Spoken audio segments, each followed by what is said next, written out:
मुझे क्या मिला, इससे मैं देश को क्या देने वाला हूं, ऐसी कोशिश और ऐसे मानने वाले भी कई लोग होते हैं। और उनमें से एक बाला साहेब ठाकरे जी भी थे और मुरली भाई भी थे। आणि म्हणून तुम्ही वयाच्या 27व्या वर्षी खासदार झालात। अमेरिकेतल्या बोस्टन विद्यापीठामध्ये आपण बिझनेस ॲडमिनिस्ट्रेशनचं शिक्षण घेतलं। आपण उच्च शिक्षित आहात आणि समाजाला आणि राजकारणात देखील आता काळ बदललाय। उच्च शिक्षित, उच्च विद्या विभूषित जे विजनरी विजन आहे ज्या लोकांना की बाबा या राज्यासाठी आपल्याला काय करता येईल, देशासाठी आपल्याला काय करता येईल याचं विजन ठेवून काम करणाऱ्या लोकांची गरज आहे। ही समाजाची आणि बदलत्या काळाच्या प्रमाणे जे काही काळानुरूप बदल होतात त्यासाठी आवश्यक आहे। आणि आज एक अभ्यासू, सुसंस्कृत, संयमी आणि मेहनत घेणारा कार्यकर्ता, नेता म्हणून आपली जी काय ओळख आहे आणि आपला दांडगा जो काही जनसंपर्क आहे त्या आजच्या प्रवेशावरून या ठिकाणी पाहायला मिळालेला आहे। आज काय तुम्ही सांगितलं होतं प्रमुख काही लोकांचा प्रवेश होईल, म्हणजे हे काय ह्या ट्रेलर आहे, पिक्चर अभी बाकी आहे। त्यामुळे आपल्याला मी नेहमी जवळून पाहिलंय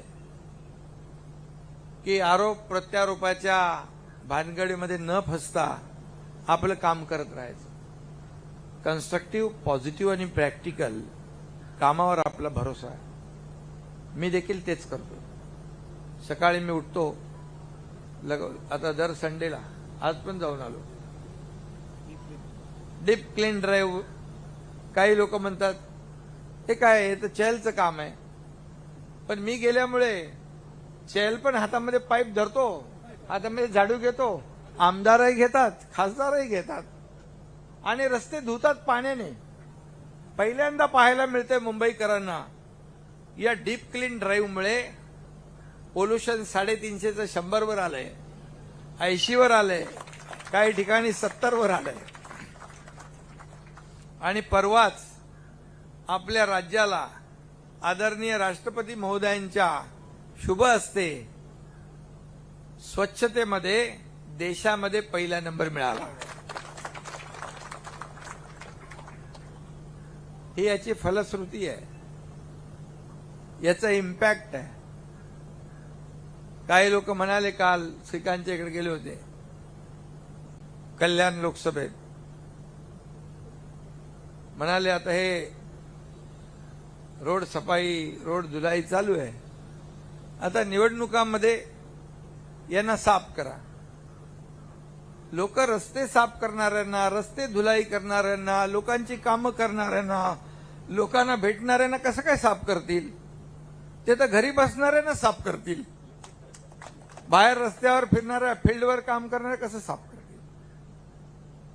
जनता सुज्ञ आहे आणि मी त्याच्यावर काय बोलत नाही। थोडंसं कधी कधी बोलायला लागतं,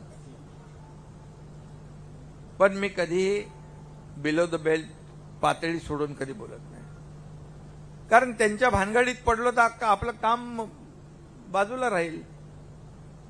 आणि म्हणून मिलिंदजी, मी 1.5 वर्षामध्ये एकही सुट्टी नाही घेतली। मी गावी जातो, मी गावी देखील माझ्याकडे जनता दरबार असतो आणि माझी शेती आहे, मी शेतकऱ्याचा मुलगा आहे। तिकडे गेलो की माझं बरोबर पाय शेतीकडे वळतात आणि काम करतो मी। काही लोक म्हणतात, कधी असा शेतकरी बघितलाय हेलिकॉप्टरने जातो आणि शेती करतो?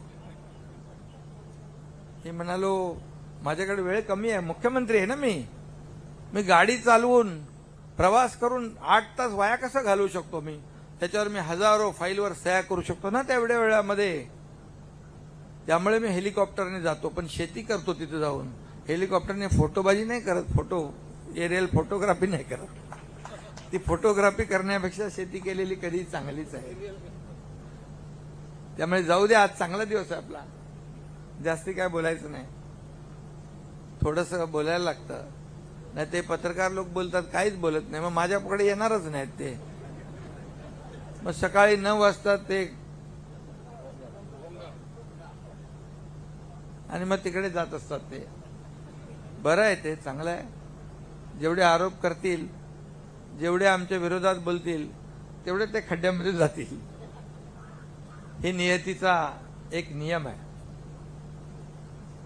काम करणाऱ्या माणसाच्या मागे जनता उभी राहते. मी पाहतोय 1-1.5 महिन्यापासून डीप क्लीन ड्राईव्ह मध्ये पब्लिकची इन्व्हॉल्वमेंट वाढली. एनजीओ आले, लहान मुलं आली, कॉलेजची मुलं आली, सगळ्या संस्था त्याच्यामध्ये येऊ लागल्या. हजारो लोक.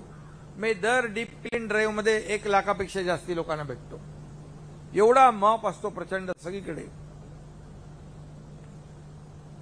याचा परिणाम चांगला होतोय. मगाशी मी सांगितलं आपल्याला. साफसफाई तर आपण बाकी लोकांची निवडणुकीमध्ये तर करणारच आहे. निवडणुका आल्या की ते सगळं होईल. पण आता गरज आहे मुंबईच्या विकासाची. आणि मुंबई हे मुंबई आंतरराष्ट्रीय शहर आहे. आपल्या भारताची आर्थिक राजधानी आहे. आणि त्यासाठी